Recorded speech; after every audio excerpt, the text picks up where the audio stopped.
Hello, this is Heather Hoffman, and I'm here today to share a watercolor card with you using a small image from a stamp set to create a background. Sometimes I like to pick just one little image from one stamp set, and then you can use it to create an entire card.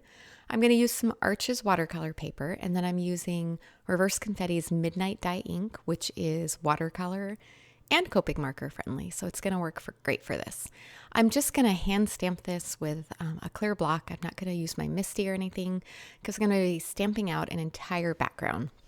So I'm just kind of stamping and rotating the stamp as I go around, so it's not trying to get perfect rows. It's just kind of a random pattern.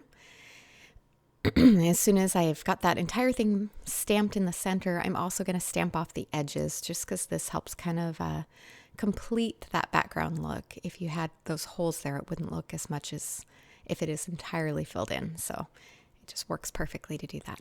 All right, now I'm just going to watercolor this really simply with watercolors. I'm using my Daniel Smith watercolors. Any watercolors would work. And because the image repeats, I can just come in with my little tiny brush there and I can do the green on each of those images over the entire background. And then once I've finished filling that in, and I'm not even worrying about making it perfect. That's the great thing about watercolors is it almost looks better when it's a little messy, a little bit out of the lines. It just kind of adds to that free watercolor look that you end up getting. So as soon as I've come across and added color to all that green, I'm going to come in and do the same thing and add the blue around each of those images and just keep building the color. So I'm going to go ahead and stop talking for a minute as I just kind of skip through the watercoloring and then I'll come back with the next step.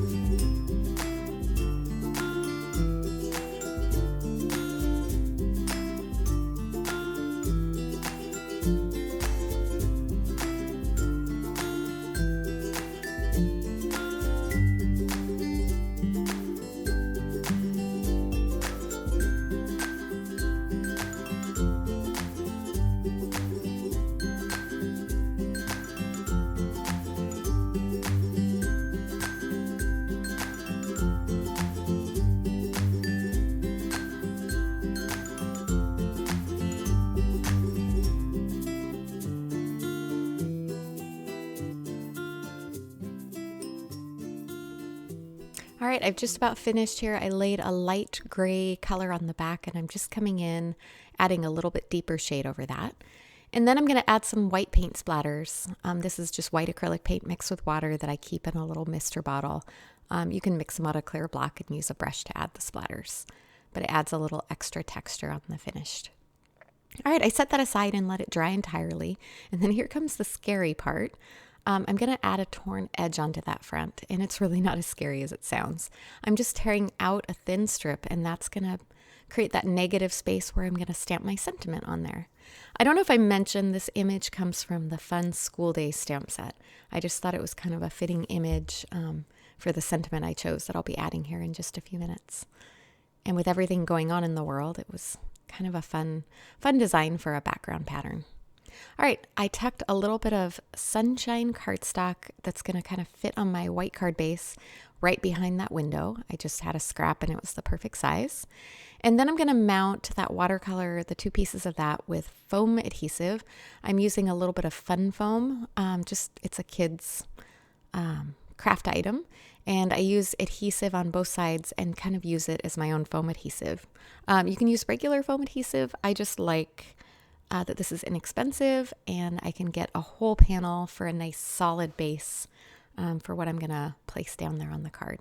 I also like to use good sturdy adhesive with watercolor paper. So this is score tape. You can use your favorite. Some people like liquid adhesive, but definitely something that's going to hold sturdy and not allow that watercolor paper to pull back up very easily. All right, once I had that adhered in place, I could have done this in any order, but I thought it would be easier to get everything in place and then stamp my sentiment. My sentiment comes from the Word Up stamp set, and I'm going to go ahead and stamp that in that same Midnight Dye ink. This time I'm using a MISTI because I've come so far in this card. This would be the spot I would mess it up and ruin it, and I really didn't want to do that, so I was playing it safe with my stamp positioner. So as soon as I stamp that into the place there, I'm going to finish off just with some white droplets. These are Nuvo Simply White Gloss Crystal Drops. You could add sequins or jewels or anything along here too. It just kind of helps make that sentiment kind of stand out a little something extra. So that's my final finishing touch. And with that, this card is finished. Thanks so much for coming by today. I hope you enjoyed, and I will see you again soon.